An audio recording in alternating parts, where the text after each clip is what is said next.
Fans of Horus Heresy and Warhammer 40,000, thank you very much for joining me for a how-to video to talk about assembling Forge World's latest vehicle kit, the Terrax pattern Termite assault drill. I recently did a video where I unboxed this kit that I picked up from Forge World when it went on general release, and quite a few people have asked me in the comments of that unboxing video if I could do a video where I shared my thoughts around assembling this model. So here we go. This is a really interesting kit, a really fascinating design, and it certainly is worth a look at for several reasons. Now, let's just start with a quick look at the instruction manual to understand what's going on. This is essentially a cylinder capped off at either end with a drill array and an engine cluster. So conceptually, it's quite a simple model. However, this is resin, which means you've got the challenges of consistent part fitting and production, coupled with the fact that once you stick it together, you don't have much working time if you're using super glue. So it's worth having a little look to make sure you understand what you're doing first.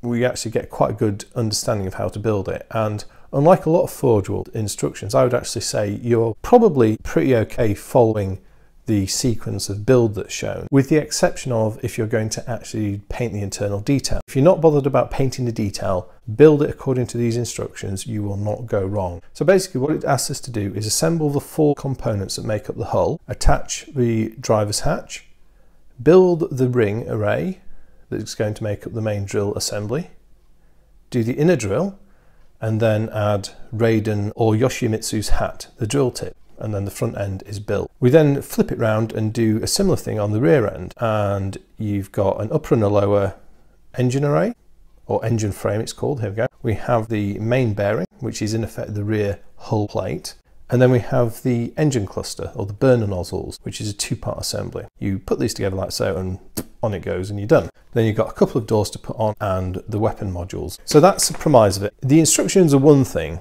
what really matters is the parts. Now, I'm pleased to say this is another example of a well-designed kit from a point of view of assembly, and it seems to be, as we're moving forward, Forge World are getting better and better at designing their kits from a point of view of making our job as customers who buy these easy and straightforward, or as easy and as straightforward as it can be when you're dealing with a resin kit, which is in effect an advanced model, to do all they can to help us put it together well. And there's some lovely touches on this model that really help the process.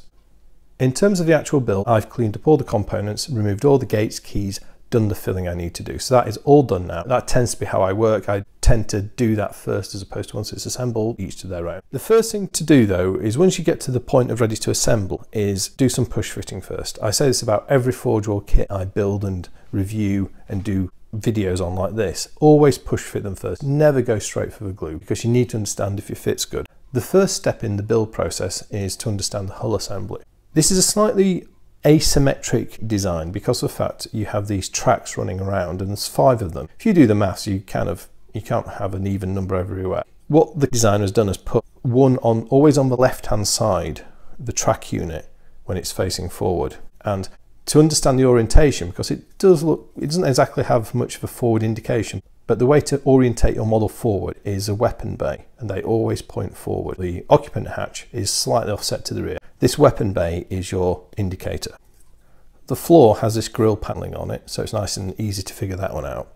Then you have a left and a right side hull, and then you have the roof. Now let's look at the roof. The roof is dead easy to spot once you get your eye in on it, and that is by looking at the 2 open weapon bays. As I said, these point forward. The only open weapon bays on the kit are on the upper hull. Now you need to do this because you could go wrong if you try to assemble it like that.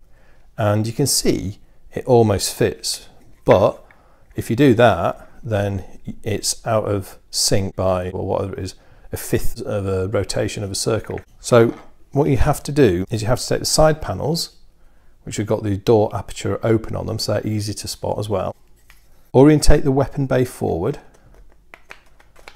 and I'm doing that wasn't hard to put together, that's just me working on the camera.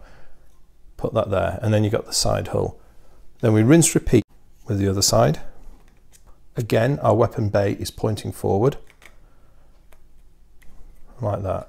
And when you get to that stage, you've got in effect the lower 3/5 of the hull. The fit here is beautiful, very, very good fit. And then you take the upper hull with the open weapon bays, and then that just drops on top.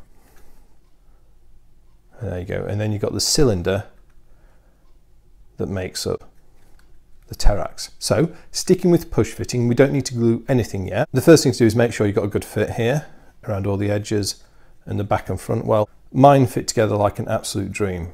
I've rarely had forge wall kits fit together this well without any heat manipulation. I suspect I may have actually been lucky and got one of the early kits. I think this one actually may have been to Adepticon and back, looking at the packaging, which was a bit scuffed up. So I wonder if that happened. So anyway, this is a good one, but you may or may not get a similar experience. So let's then look at the front end. So we have this, which is a driver's hatch. Nice prominent design. You've got a small notch and a big notch, which is going to orientate it like so. That drops in like there. If you're going to paint it, I mean, you could take the approach of painting the inside of that, stick it together, paint that, and stick it in, and then do the same thing with the main bearing. Then we've got the drill array. This is easy to put together once you get your eye in on it. So you've got a notch and groove system. The left and the right section have got this pin and recess to locate it. And then the final segment, which is going to sit there, will just drop in. So your important indicators are notches on the left and the right section that go to that bit there, which is the upper. So you've got upper, left, right with the notch and the stud, and then the lower, which doesn't have any studs. The next thing to do is to test fit that against the body of the Terrax. Now, good thing is, as well as having upper, lower, so left and right, so it's easy to figure out the orientation, we've got another guide notch here, so it has an unequivocal fit. Now this is where I'm going to run out of hands as well. So we can see this notch here. On the upper, we have a locating notch as well, and that is going to seat like so. Now that opens up, so it's not glued yet. Once you glue it together, it'll be fine. Again, test fitting in mind, the fit is absolutely perfect. Once that's glued together, absolutely spot on. And then the final piece to fit is the inner drill array. And once again, we've got a locator notch here that ties up to the top melter burner. That means it can only fit one way, which is that. So again, very nice kit design here. There's only one way to put this together. You can't get it wrong. Right, let's flip round to the rear and play the same game. This is the one place where you could put a foot wrong, and you need to be mindful with how you stick things together. This is the only place where you can stick something the wrong way up and then cause a problem. The key thing is this notch here and this notch here. And then when we look at the burner ring, there are notches here and here that are going to locate into those recesses. So it's very important, if you take one thing away from this video, this is the thing to take away. This notch must be aligned facing upwards with this notch here. Or another way to look at it, the pentagonal center, which is going to mount the engine or the burner array, the apex of that pentagon points down, or the top of the pentagon, and that goes like that. You have to get that the right way around, because you can stick this in upside down, and if you do that, you're going to have to mess around, cut new notches, or try and knock it out, and it's something you just don't want to get into. Most important thing of this video, and the only real watch out with this model, apart from that, this is pretty much perfectly designed to make sure that it can only go together in one way. So if we take the engine ring, I think it was called, and then we line those notches up, and that's going to seat there.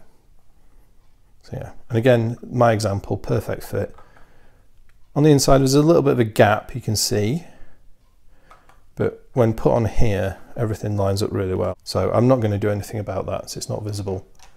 And then if we take the burner array, which is this, that then can only mount one way, which is top of the pentagon facing down, like so. And that means the single, in effect, the opposite way around, the top of the pentagon, if you imagine the top of the pentagon array there, points upwards.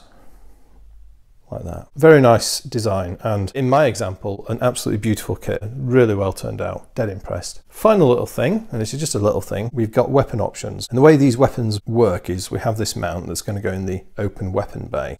It's got a recess on one side of it. Now, if you're going to stick on a single weapon type, you don't need to worry about this. If you want to magnetize, you need to do some steps in advance. So each weapon has a pair of similar halves. I mean, the Volkites are mirror images, the Stormbolt is a bit different, the Flame is different again. You're going to need to put a magnet in one side, only one though. The mount goes with the long part facing forward, and then it's going to, the weapon drops on there. The outboard of the weapon, certainly on this side, this one here, you need to put the magnet in first, then stick it together, mount your magnet in there, and then that is going to go like that, and that will allow it to come on and off. And you need to do similar things with the heavy flamer and or storm bolter, stroke combi bolter, if you want it done that way as well. There you go then, my thoughts on assembling the Terrax pattern Termite assault drill by Forge World. Just to summarise, it's a very straightforward kit, I think, to build despite its complex geometry, because it's been well designed. The only thing you need to watch out for is to make sure you orientate the main bearing correctly, as I indicated, to make sure you don't have trouble putting on the burner array and the engine cluster later. So those are my thoughts on the Terrax and building it. What are your thoughts on this vehicle? I've heard from quite a few of you guys and girls who have bought them. I'll be very interested to hear how you found your assembly as well, and your kit quality. Do you have any tips or hints to add to what I've shared here? As always, I'll be very interested to hear those thoughts in the comment section. But other than that, I'd just like to say thank you very much for watching. I'll speak to you next time, and goodbye.